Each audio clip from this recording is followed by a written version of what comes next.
Bismillahirrahmanirrahim. Assalamualaikum warahmatullahi wabarakatuh. Alhamdulillah, berjumpa kembali kita pada sesi mata kuliah Ummul Quran. Dan kali ini kita akan membahas tema yakni Asbabun Nuzul. Baik, kita mulai dari pengertian dari Asbabun Nuzul itu sendiri. Secara bahasa, Asbabun Nuzul itu terdiri dari dua kata, yakni asbab dan nuzul. Kata asbab dalam bahasa Arab itu bentuknya adalah jamak dari sabab, atau dalam bahasa Indonesia berarti sebab-sebab. Sedangkan kata nuzul itu merupakan bentuk masdar dari kata nazala. Ya, nazala yanzilu, nuzul artinya turun. Jadi kalau kita gabungkan kedua kata ini, maka asbab nuzul itu artinya adalah sebab-sebab turun. Ya, sebab-sebab turun. Kalau kita kaitkan dengan Al-Qur'an, maka asbabun nuzul artinya adalah sebab-sebab turunnya ayat Al-Qur'an.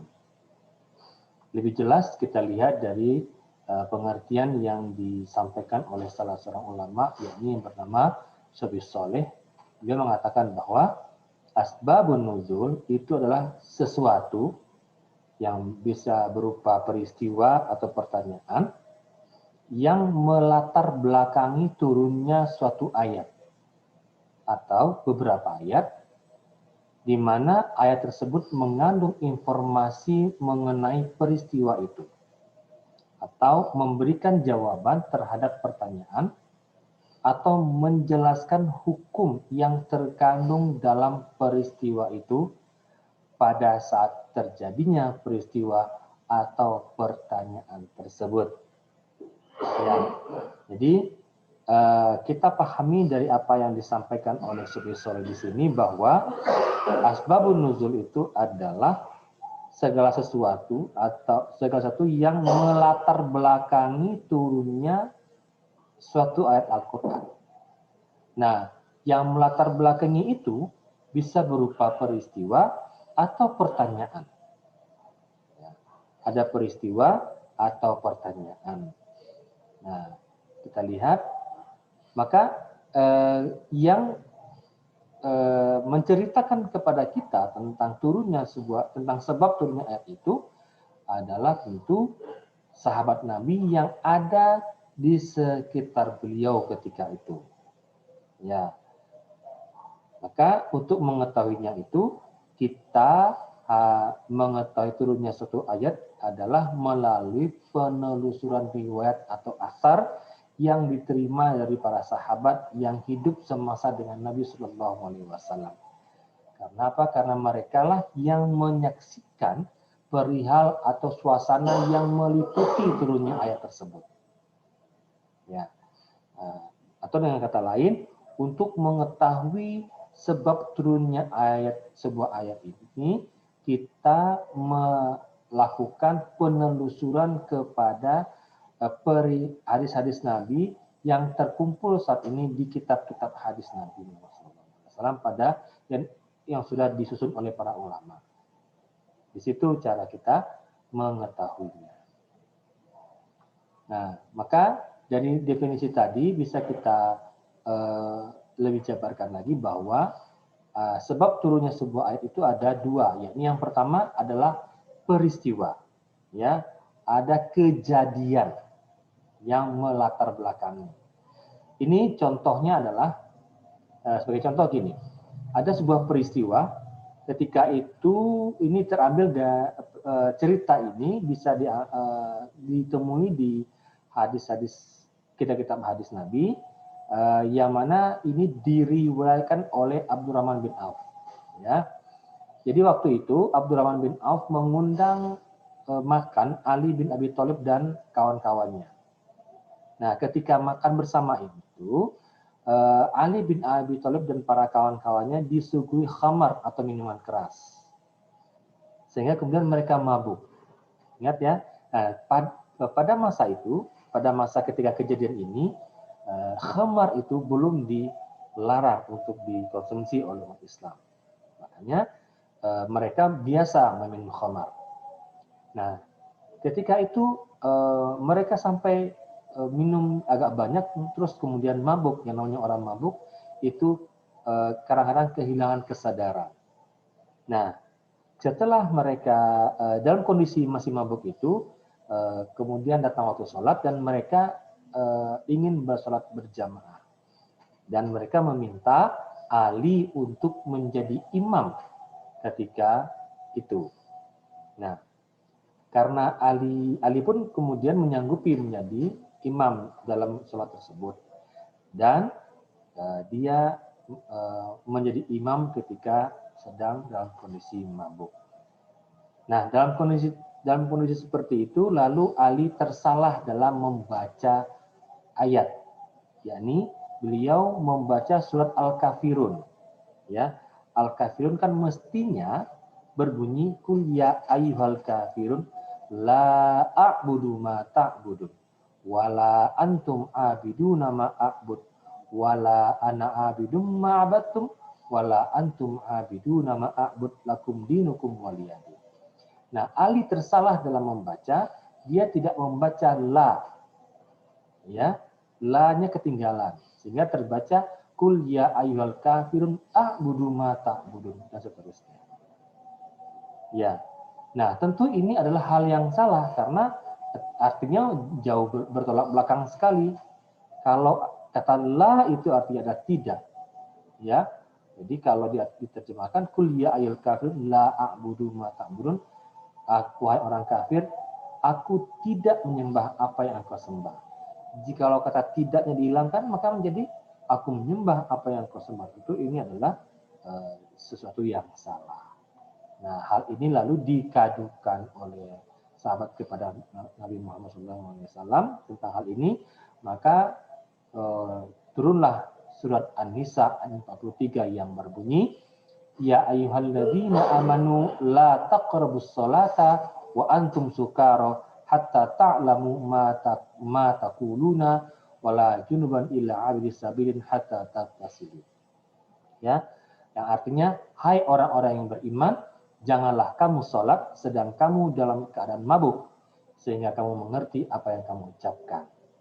Nah, inilah peristiwa Ali bin Abi Thalib tersalah dalam mengimami, inilah yang menjadi latar belakang turunnya surat An-Nisa ayat 43 ini.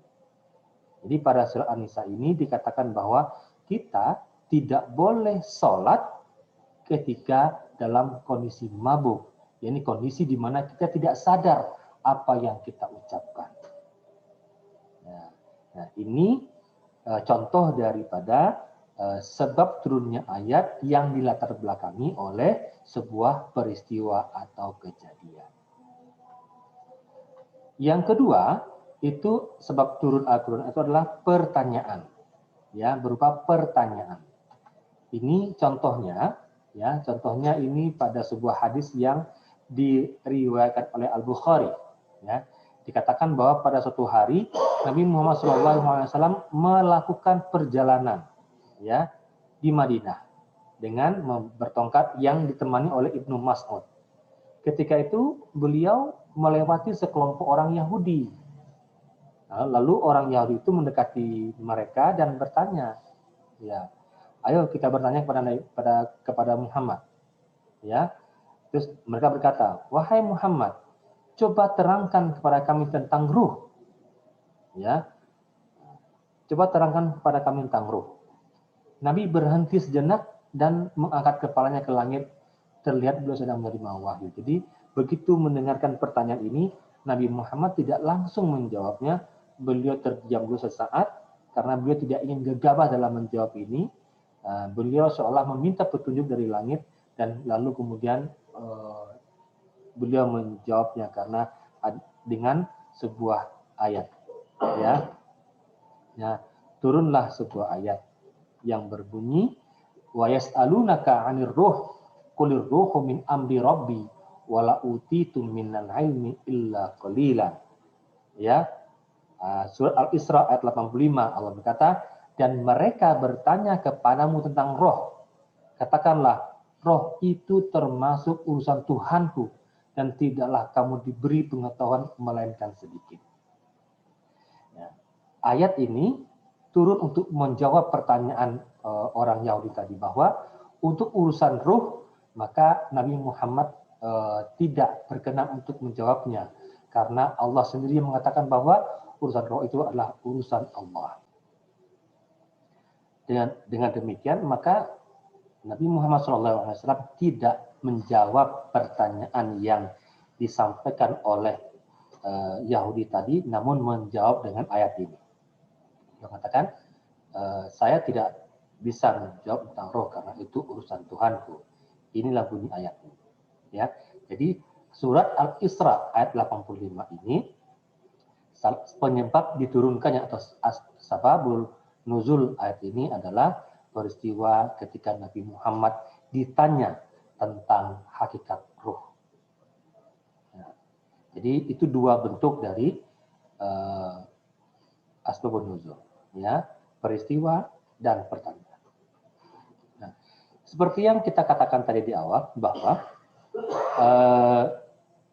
untuk mengetahui asbabun nuzul itu kita bisa melihat dari menelusuri asar atau periwayatan yang disampaikan oleh para sahabat Nabi, dan itu saat ini terkumpul di dalam kitab-kitab hadis.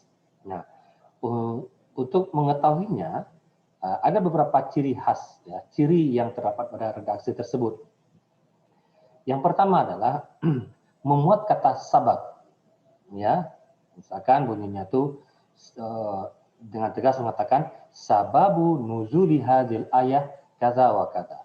Ya, sebab turunnya ayat ini adalah bla bla bla. Ya, jadi ada kata-kata sabab, sababu nuzuli hadil ayat di dalam riwayat tersebut. Nah, ini adalah redaksi yang dengan tegas dan jelas mengatakan bahwa hal itu tersebut, peristiwa ataupun pertanyaan itu adalah merupakan sebab diturunkannya sebuah ayat.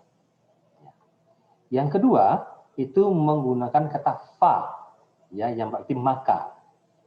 Ya, misalnya gini, hadatsat kaza wa kaza fa nazalat al ayah. Ya, artinya telah terjadi sebuah peristiwa ini dan itu, maka turunlah ayat ini. Itu biasanya bunyi kalimatnya dalam hadis tersebut. Ungkapan ini mengandung pengertian yang hampir sama dengan sabab yang tadi di depan, bahwa ini juga ungkapan yang sharih, ungkapan yang jelas dan tegas tentang turunnya sebuah ayat. Kemudian yang ketiga menggunakan kata-kata fi, artinya itu adalah mengenai atau tentang. Contohnya seperti ini. Nazalat hadil ayat fi kadza wa kadza. Fi, ya. Ayat ini turun mengenai ini dan itu. Jadi mengenai artinya. Nah, ungkapan ini tentu adalah ungkapan yang tidak tegas, ya, tidak tegas. Bisa jadi itu peristiwa itu adalah penyebabnya atau juga bukan penyebabnya, ya. Maka masih perlu untuk ditelusuri lebih lanjut. Oke, sekarang mengapa kita penting mengetahui asbabun nuzul sebuah ayat? Dikarenakan bisa jadi sebuah ayat itu tidak bisa langsung dipahami jikalau tidak diketahui apa yang menjadi penyebab turunnya, ya, apa yang menjadi penyebab turunnya itu. Dan ini berkaitan dengan penetapan hukum, ya, penetapan hukum. Maka ada kaidah yang harus dipakai ketika kita berhadapan dengan asbab nuzul sebuah ayat, dan itu berkaitan dengan penetapan hukum. Ya. Kaidah pertama itu adalah al-ibratu bi umumil lafzi la bi khususis sabab. Yang artinya bahwa penetapan makna suatu ayat didasarkan pada bentuk umumnya lafaz, bukan sebabnya yang khusus. Ya. Jadi penetapan hukum dari sebuah ayat itu berdasarkan bentuknya yang umumnya lafaznya, bukan sebabnya yang khusus. Ya, kaidah ini mengisyaratkan bahwa keberadaan sebab nuzul menjadi tidak penting, bahkan dinafikan. Ya, di kaidah ini mengisyaratkan bahwa keberadaan sebab turunnya sebuah ayat itu menjadi tidak penting. Ya, yang terpenting itu adalah lafaznya itu keumuman lafaz yang berlaku. Kita ambil contoh. Ya, contoh mari kita lihat pada surat An-Nur ayat 4 yang bunyinya walladzina yarmunal muhsanati tsumma lam ya'tu bi arba'ati syuhada'a fajliduhum samanina jaldah wala taqbalu lahum syahadatan abada wa ulaika humul fasiqun. Dan orang-orang yang menuduh wanita-wanita baik berbuat zina dan mereka tidak dapat menghadirkan 4 orang saksi, maka deralah mereka yang menuduh itu 80 kali dera. Dan janganlah kamu terima kesaksian mereka untuk selama-lamanya. Dan mereka itulah orang-orang yang fasik. Nah, ayat ini mengatakan bahwa seseorang, ya, apabila seorang laki-laki ataupun siapa saja datang mengadukan, menuduh seorang wanita baik-baik berbuat zina, maka tidak bisa langsung kita terima tuduhannya itu sebelum dia mampu mendatangkan 4 orang saksi, ya, menghadirkan 4 orang saksi. Bila mana dia tidak bisa menghadirkan 4 orang saksi, maka dia, si penuduh tadi, akan mendapatkan hukuman. Apa hukumannya? Berupa hukuman dera atau cambukan sebanyak 80 kali. Ya, jikalau itu dia lakukan. Jadi tidak sembarang orang bisa menuduh perempuan baik-baik melakukan perzinahan.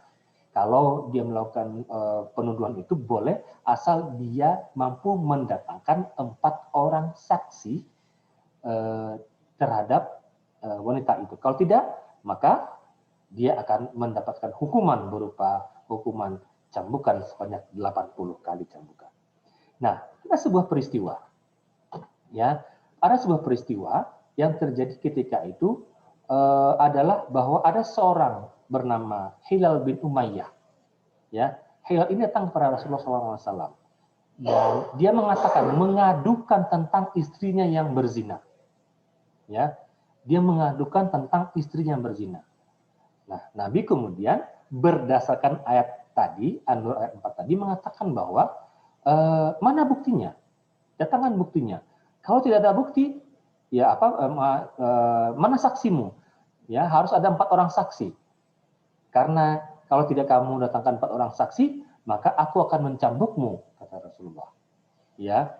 Nah, terus kemudian si Hilal berkata bahwa aku menyaksikan sendiri wahai Rasulullah. Memang tidak ada saksi sama sekali yang melihat kejadian itu, tapi aku sendiri yang memergokinya melakukan perzinahan itu. Ya, kata Rasulullah, ya tidak bisa. Dalam Allah mengatakan bahwa setiap orang yang akan menuduh seorang wanita melakukan perzinahan, maka dia harus mendatangkan 4 orang saksi. Kalau tidak, dia akan dicambuk. Nah, Hilal begitu yakinnya dia dengan tuduhan ini karena dia merasa benar. Terus dia mengatakan bahwa, wahai Rasulullah, demi Allah, zat yang mengutus engkau dengan hak, sesungguhnya aku benar-benar ya melihat bahwa apa yang telah terjadi itu adalah benar. Ya. Maka tak lama kemudian turunlah ayat surat An-Nur ayat 6. Ya, yang bunyinya adalah sebagai berikut. Walladzina yarmuna azwajahum walam yakul lahum syuhada'u illa anfusuhum fasyahadatu ahadihim arba'un syahadatin billahi innahu laminas shadiqin. Ya, dan orang-orang yang menuduh istrinya berzina padahal mereka tidak mempunyai saksi-saksi selain diri mereka sendiri, maka persaksian orang itu ialah 4 kali bersumpah dengan nama Allah bahwa sesungguhnya dia adalah termasuk orang-orang yang benar. Nah, di sini diberikan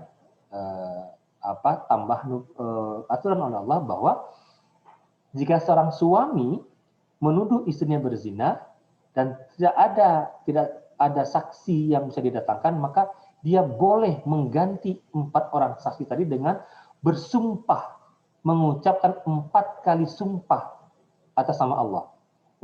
Demi Allah, wallahi, tallahi, demi billahi. Jadi demi Allah, demi Allah, demi Allah, demi Allah, aku bersumpah, aku melihat istriku berzina. Maka itu adalah sudah cukup dan tidak perlu dia dipaksa untuk menghadirkan saksi. Ini bunyi ayat yang diturunkan. Nah, di sini kita lihat bahwa ayat ini diturunkan untuk menjawab persoalan yang terjadi pada diri hilal. Ya. Nah, meskipun peristiwa ayat ini turun untuk menjawab peristiwa yang terjadi pada diri hilal, namun bukan berarti bahwa ayat ini berlaku hanya khusus pada peristiwa hilal itu sendiri. Ya, tidak. Tapi ayat ini berlaku umum. Keumuman lafaznya. Yang diberlakukanlah keumuman lafaz di bawah kepada siapa saja yang menuduh istrinya berzina. Maka ini berlaku hukumnya. Di sinilah maka kaidah bahwa al-ibratu bi umumil lafzi la bi khususis sabab berlaku di sini. Digunakan di sini bahwa pengambilan makna pada hukum ini adalah berdasarkan keumuman lafaznya, bukan pada kekhususan sebab diturunkan ayat-ayat ini. Jadi ayat ini diturunkan khusus kepada hilal, tapi bukan berarti bahwa hanya berlaku untuk hilal hukumnya. Tapi juga berlaku kepada siapa saja di muka bumi ini sampai saat ini yang menuduh istrinya berzina, dia boleh bersumpah 4 kali atas nama Allah dan itu cukup sebagai pengganti saksi. Ya. Jadi demikian kaidah yang pertama. Nah, kaidah yang kedua adalah al-ibratu bi khususis sabab la bi umumil lafzi.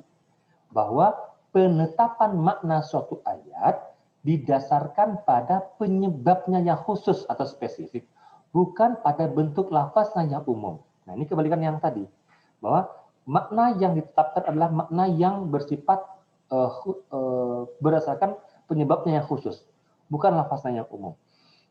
Kita ambil contoh ini. Pada surah Al-Baqarah ayat 119, Allah berfirman, "Walillahil masyriqu wal maghrib, fa aynama tuwallu fasamma wajhullah. Innallaha wasi'un alim." Dan kepunyaan Allah lah timur dan barat.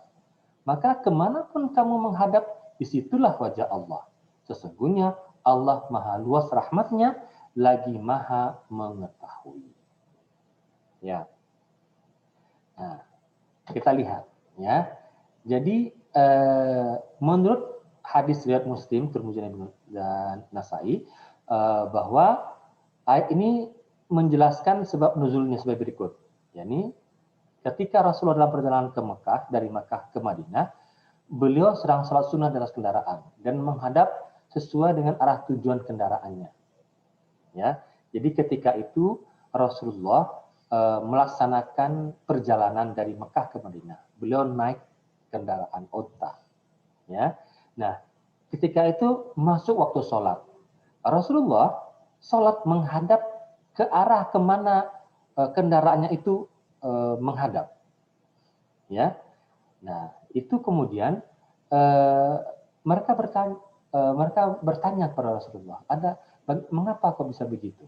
Ya, maka turunlah ayat ini yang mengatakan bahwa kemanapun kamu menghadap, disitulah wajah Allah. Jadi kemanapun kita mau menghadap, ketika kita sedang tidak tahu arah kiblat, maka boleh saja kita menghadap kemana saja, karena Allah ada di mana-mana.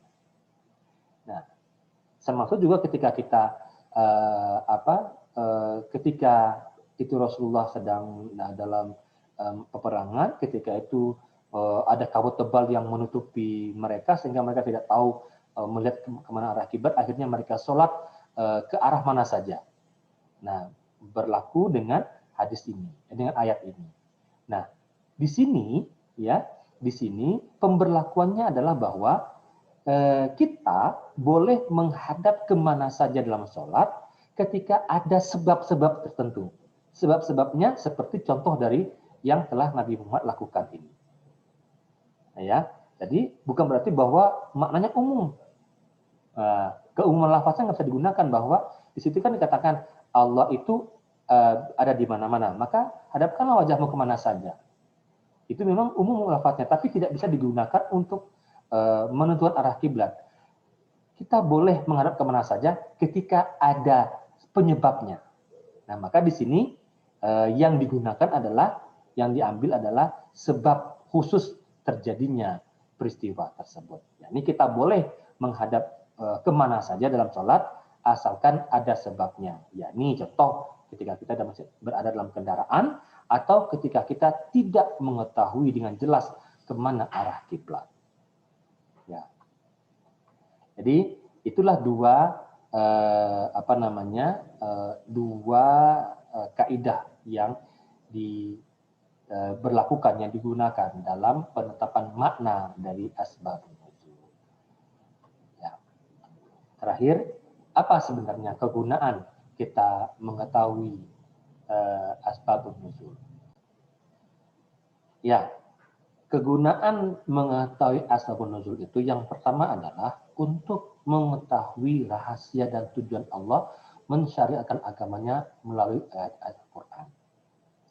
Bahwa dengan adanya sebab-sebab peristiwa yang melatar belakangi atau turunnya sebuah ayat itu membuat kita menjadi tahu sebetulnya apa tujuan Allah mensyariatkan sebuah aturan kepada kita dalam Al-Quran.